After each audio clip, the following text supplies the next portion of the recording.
So this morning we went through some things in relation to this Anapanasati. Then about the sitting position, Vairocana position has led us into some additional points with regard to the Vairocana and all the mandalas of the deities, and also the signification of the 5 Jnana Buddhas and so on, and their actually relation to our own present situation, and those things have been explained.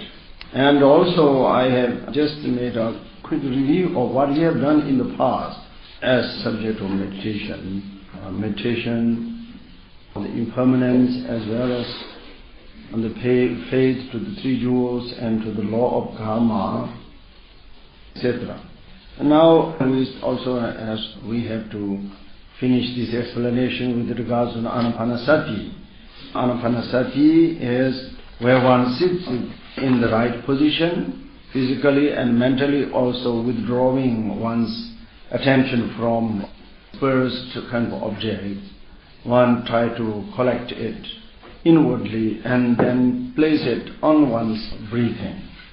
So in such, although one uses the breathing as the base of concentration, however, it is not here. The breath is not the most important. Most important is one's own, full attention of that. That is what actually, what gives its effect on calming the mind. So as one breathes in and then also quietly breathes out, one's mind is fully involved and fully following that the breath coming in and going out of the nostrils. So on that, one's mind is fully engaged without thinking anything else. So in this process, one's breathing is not to be changed anything. One doesn't try to make especially long or strong or anything like that. One just breathes normally without trying to make it longer or anything like that. And also it should be done calmly, without noise and without force and without noise and so on. Very calmly and quietly one breathes, and then one's mind is fully following it going in and out. One does it for a few times. Once when it becomes kind of more natural, and then one also begins to count mentally after each such cycle of respiration. Mentally counting from 1 and so on. And that way complete about 10 respirations with full concentration. It is not single pointed concentration because the base is moving. So however one is full involvement, that way one follows breathing 10 times, and then mentally, inwardly, without getting up or anything like that, just while sitting, one make a little pause, and then starts again from the beginning, again a cycle of 10 breathings with a little bit of pause. Like this, they should be repeated. So anyway, if one observes our mind how it is behaving, then it's quite sure that after maybe 3-4 respirations, our mind is again distracted, is not staying on the breathing, something else completely in its place. But then we have to take it back and replace it on the breathing again like this. And this way, if one continues, then slowly, then one familiarizes with this kind of application of one's mind. And then it stays little by little longer and longer with breathing. When it really begins to stay more and more then on the object, on the breathing, then automatically one's mind also becomes more and more calm, more and more peaceful, and through it that kind of the experience of peace and tranquility in the mind naturally increases after familiarizing for some time. When one gets completely well familiarized with it, then there is not less and less this kind of danger of distractions and so on, and then it becomes more and more natural stays with breathing, and after some point one can continue to do it without even breaking into 10, every 10 breathings. One can continuously do it during many breathings, for hours and hours, with full engagement of one's mind. So that means actually one can do it for hours and hours staying in such state of the mind. So that means many times breathing. We generally, healthy person, breathe 21,600 breathing during a day. So during this time, if one's mind stays in a calm and peaceful and involved with the breathing, already one has made quite a good progress in one's meditation. So this is of course when somebody is staying calmly. If somebody runs around, and then of course we breathe more rapidly, and then we also have more respirations. But generally, like somebody who is sitting in meditation, then it's kind of quiet and calm. Then in such state, we generally, there can be little difference, but generally that is the amount of the breath that one takes in and out. And so during this time, if our mind stays involved with the breathing and nothing else, that alone can produce a lot of serenity and calmness, and also very peaceful experience, peace and harmony experience.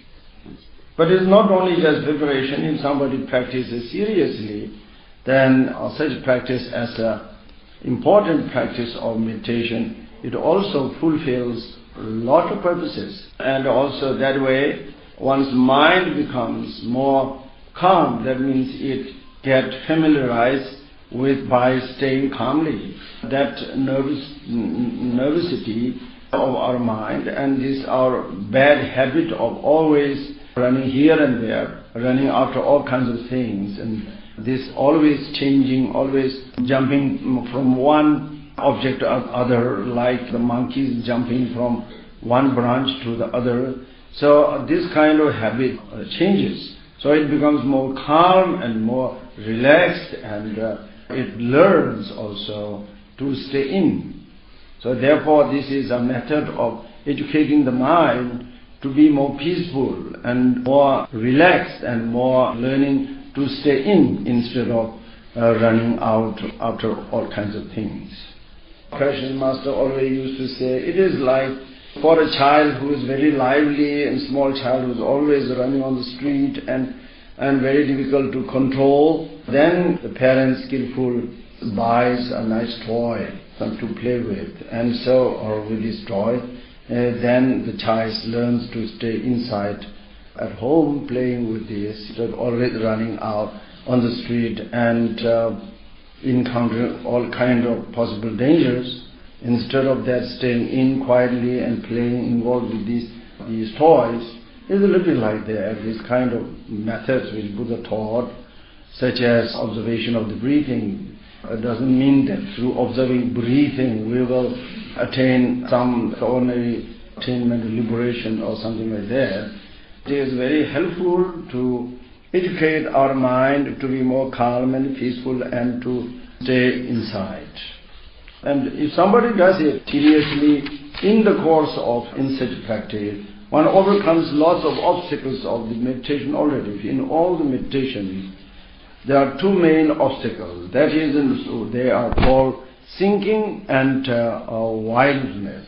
There are two main obstacles. Sinking is this kind of obscuration of the mind, unclarity, and when it really becomes too gross, then even falling sleep, and all that kind of heaviness and that kind of unclarity, this darkness that is often in our mind. That is one obstacle, one extreme. Other extreme, the mind is always too lively, so lively as always moving from one object to another, that way totally distracted towards the object of the senses, distracted towards the all kind of ideas and thought patterns, within one's mind. So there are these two sides, two extremes. Those are always interfering for the accomplishment of all meditation, especially concentrated meditation and so on. That generally in the process of meditation, the practice samatha, for example, one has to always face these enemies of meditation and struggle with them and finally overcome. So this kind of overcoming these obstacles already can happen, develop, can be achieved through such practice of observation, through such practice of Anapanasati. When it's well done, then all these kind of interfering factors in one's meditation can overcome just by that. So then afterwards, any other meditation that one wish to follow can be done much easily without too many difficulties. So therefore, there's a lot of benefit. And also, combined with the breathing, has a very positive effect in the proper flow and circulation of the energies through the channels automatically. And that way, it also produces harmonious feeling, not only mentally but also physically, calmness and very harmonious feeling. And that way, even staying for hours and hours in meditation, instead of it becoming harder and harder and more difficult, it becomes more and more pleasant. That kind of feelings can also generate as a result of the harmonizing the energies through such practice. Physically and mentally, great peace and serenity and harmony can generate only by the Anapanasati, without even one has not fully accomplished it, so-called shamatha or single-pointedness and so on, but there is already such a great benefit. Through this Anapanasati practice, the flow of the breath that is coming out of the our nose, that also slowly, that also kind of becomes more normalized, and that way these flows also become very balanced. Generally, the energy that are flowed through our two channels, through the left and right channels, through the nose, is also not the same. They are very unbalanced, sometimes stronger in one than the other, and very often it's also blocked, whatever other reasons, also physical reasons. Anyway, they are not at all balanced. So, but through such meditation of a calm body and calm mind, automatically causes all these, the energies flow very balanced, and that in itself also is a main basis for the health, for balanced good health of our body, and also a very important cause for the longevity. All these things comes from only from a simple meditation like that. Then on the mental level, all those feelings of aggression, anger, etc., all those very strong, disturbing, negative emotions naturally come there, even though we cannot eradicate them so that they are totally abandoned, but still they are also quite well harmonized, so they are rarely kind of arises, easily arises in our mind. Such practice of meditation has a multiple benefit. This is just only the practice of Anapanasati. But if one combines it with the same kind of practice, also with still other meditations, like we also in the practice of the Bodhisattva trainings, the practice of taking and giving, also combining it also with the respiration, with the breathing in and out, taking in the sufferings of all sentient beings, and giving out all the merits and wisdoms and all the virtues to the sentient beings. When one exhales, breathe, then we visualize all that going out to the sentient beings, and when we breathe in, we visualize or imagine that all that sufferings, all those delusions, all those difficulties and all those sicknesses, all those delusions in the mind or karmic negative karma and delusions in the sentient beings, we kind of breathe in and absorb them in ourselves, taking them all in the form of a dark, very unhealthy cloud, like totally polluted or poisonous. Such cloud we breathe in. When we exhale our breathing, then we send out all the virtues, first of all the blessings of the Guru, and also one's own virtues, whatever they are, such as our physical and mental happiness and joy, as well as all one's positive karma accumulated all the time until now, those merits, as well as then all one's virtuous qualities in the mind, such as compassion, pure compassion, loving kindness, bodhicitta, and the right view, etc., all exhaled, sent out in the form of a pure light, pure like a divine light of the nature of bliss and wisdom are sent out with breathing out, and which reaches all sentient beings, spreads all over and reaches to all sentient beings.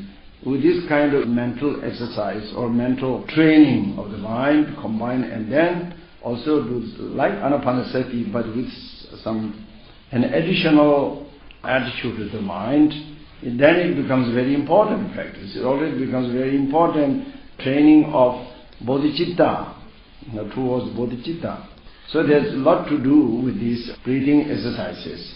Such meditation of taking and giving is very, very powerful. It's not easy, but it's very powerful. It's very powerful because it goes directly against our egoism. So this is a good, quite a radical, good lesson given to our egoism, because our egoism very deeply rooted in ourselves, and because of that we always wish everything good, happiness and goodness, everything for ourselves.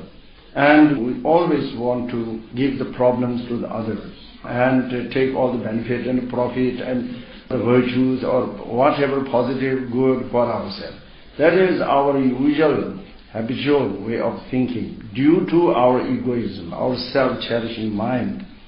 This aham priya, that means that strong love for one's love of I. Also that kind of self-cherishing attitude is very rooted in ourselves, and so therefore we have just opposite attitude through such practice of taking and giving, not taking happiness and give the suffering, but just whether take the sufferings and give happiness, then it goes directly against that.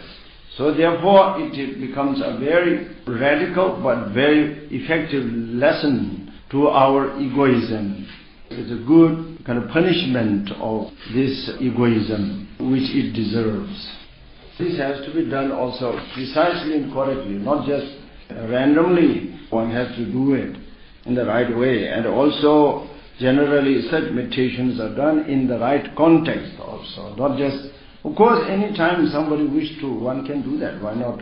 But to do it effectively, then one should do it also in the right context. That is necessary, and do it also correctly. But I just mentioned it to show that there are this kind of meditation possibilities in combination with our breathing. And also in the Tantras, then the same kind of meditation practice with breathing is also taught in many forms. So a very important one is called Vajra Japa. That means Vajra recitation. Japa is like reciting mantra. So Vajra Japa means Vajra recitation, which is not a verbal recitation of mantra. It's referring to the respiration, the same kind of respiration, inhaling and then also holding and then again exhaling. These three, the cycle of these three, in and abiding, coming in, abiding, and then going out, coming in, abiding, and going out. That is together, then combine it with the Vajra recitation. These three stages of your breath, combine it with the three root syllables of the mantras, of all mantras. That is Om and Ah and hum. So om, ah and hum. So these three syllables are three roots of the all mantras. Combining with that, with sound of the om, the breathing comes in, and with the sound of ah, it abides, it stays in, and with the sound of the hum, it goes out.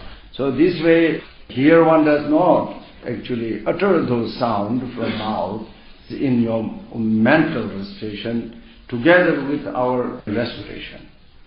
When one familiarizes with such practice, that brings also great change that as one breathe in, and usually breathe in is kind of long, and then breathe out is also kind of long. Om, and then hum, and so on is kind of long. But then the breath maintaining is kind of short. It is through familiarizing slowly this breath abiding with the sound of increases. So it also without forcing but naturally increases. So that way it stays longer and longer within. So that also has multiple and so many benefits as well, both on physical and mental level. That's also practices in relation to the respiration, combined with the root mantras, Om Ahum, which also constitutes very important practice in the tantras, the Vajra Japa, the Vajra recitation. And then it becomes a very important recitation, because Om Ahum are the root syllables of all mantras, because Om represents, or it symbolizes, or it embodies the form of all Buddhas, the body of all Buddhas. And Ah in the same way represents the speech of all Buddhas, and the Hum represents the mind of all Buddhas. So therefore you are doing such visualization combined with the breathing. What one is practicing is, one is actually integrating your own body, speech and mind with body, speech, mind of all Buddhas. That way one receives the blessings of body, speech and mind of all Buddhas as well through such kind of recitations. This kind of Vajra Japa becomes a very, very effective invocation of the blessings of body, speech and mind of all Buddhas. And this Vajra Japa also, such practice is very important method of also for longevity. So such mantra reciting every morning after sadhana or Guru Yoga or whatever practices, reciting number of such Vajra Japa is very important practice, very effective practice for the purification of one's body, speech and mind, for receiving the blessings of body, speech, mind of all Buddhas, and also for the increase of wisdom, increase of longevity, and all such kind of virtues in oneself. With the sound of Ah, one takes it in, holds it in. So here one has to also hold for a short moment, but not hold till the end. So after well, again lose it, not like that, but hold it for a certain moment. Before it exhausts, one should already breathe out. It has to increase naturally, not just possibly that we try to maintain it long as possible until we lose it. Not in that way. That is also a very beneficial practice, combined with the breathing. And one still additional practice of the breathing which I would like to clarify or recommend. That is what Geshe Rinpoche has already taught in the Treasure of Dharma, what is called Lungru Guduk. Lungru Guduk means 9-fold or 9-round energy block clarifying 9 round of practice. That's what is called 9 round of breathing to clear away the energy blockage. So which is 9 times kind of breathing, in which one purifies or purifies all the blockage of the energy channels. So Precious Master has taught it during his first course that he has given here in this country in Rome. So that also shows that it is something really beneficial for everybody to practice. So this 9 round of energy blockage clarifying practice is a practice in itself connected with the Tantra. It is not practice that one finds in the Abhidharma or something like that. It is a practice that is connected tantric methods. Usually in all the practices of the Tantra, all the inner practices of the Tantra, one requires necessarily the empowerment or the initiations, without which it is not permissible to teach or to try any of these inner practice of the Tantra. However, this, for example, this 9 round, the breathing exercise is something which can be practiced as long as somebody has actually the right kind of motivation as a practitioner of Dharma, even with or without special Tantra initiation. One can practice it and it's beneficial to everybody.